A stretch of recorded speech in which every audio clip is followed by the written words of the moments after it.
All right, I'm going to rattle off my 5. Okay, you rattle off your 5. Cool. Okay. All right. And I'm going to give more depth in some areas and less in other. And these aren't necessarily the top 5. 1, start a website and publish 1 article per week. 2, focus on 1 short form content platform. And right now, if like you're listening and this is you and this applies to you and you're like, which one should I focus on? Instagram. And honestly, probably Instagram repurposed to Facebook, like make the similar post to Facebook.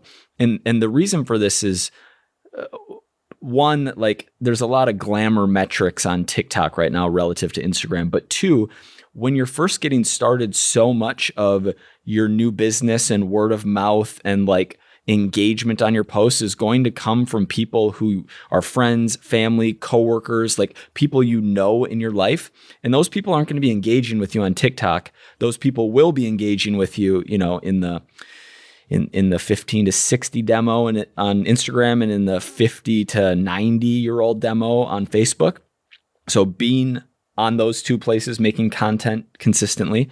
3, this one's a little unconventional, but it's something that I would do related to number 2 is I would text every single person who I know, not a canned message, not like a email BCC to everyone. I would one-on-one reach out and I would say, hey, here's what I'm doing. Like, hey, how's it going? I hope you're super well. I'm starting this fitness thing. I would really, really appreciate it. I would basically ask every single person to follow me wherever it makes sense. If it's my 24-year-old sister, I'd be like, gee, follow me on Instagram, I'm starting this fitness thing. Like I would start to build an audience of the people I know, partly because perception equals reality. Like there's a reason why when Jordan launched one of your very first things, you put like 5 of your buddies in the Facebook group because you were like, if this is a flop and only 3 people sign up, I don't want there to be 3 people. At least there's 8 and like there'll be some engagement. Like from the beginning, so much of your engagement is going to be from people you know anyway. So I would make the people I know, I would ask them to follow me on those platforms and generate some like momentum and support and like perceived engagement that way when nobody knows who I am. Did I put this on here? And then like slash in that realm, I would also be making, 100 to 300 insightful comments on other people's content in Facebook groups, on Instagram posts, in Reddit, like wherever. It was Yahoo Answers and Quora and like these things back in the day. But basically I would be contributing to conversations where people can then see me and get back to my stuff. Along with consistently making my own content. 4, spend a lot of time in the gym.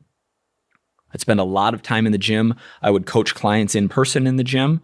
I would train myself and take my own training seriously and document it and like walk the talk, which is going to make building your business easier. And that time in the gym with clients, or even if you don't have clients, but getting a job in a gym, essentially, at least a part-time job, and having some in-person coaching makes you a better coach, helps your online business, also gives you an opportunity to generate more content ideas.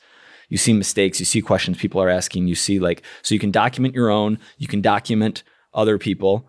You gave Mr. Kenny Santucci a shout out not too far back. I think he does a really good job of like consistently highlighting what his clients are doing in the gym on social. That's such easy content to be making when you're just there working with them anyway. And then 5, I would absolutely dial in my content consumption. So I would only be consuming like really education-based things. When you're first getting started, you need to sink everything into business. First year, maybe 2 years, 3 years, whatever it is, you can't live this balanced life. You need to be all in on starting your business. And so none of my content consumption is going to be like on morality or ethics or like how to like random interests or like, I don't know, like car repair. Like it would all be around education around fitness, which doesn't mean I'm scrolling like Instagram and YouTube shorts for education around fitness. It means I'm reading education around fitness, and just reducing total amount of consumption, because when you're first getting started, and really if you're in a growth stage or anytime, you need to be hyper on the creation side relative to consumption. So like the time you spent creating needs to be way bigger than the time you spend consuming. Don't get addicted to the dopamine of consumption, and make the consumption you're doing intentional and beneficial for your business.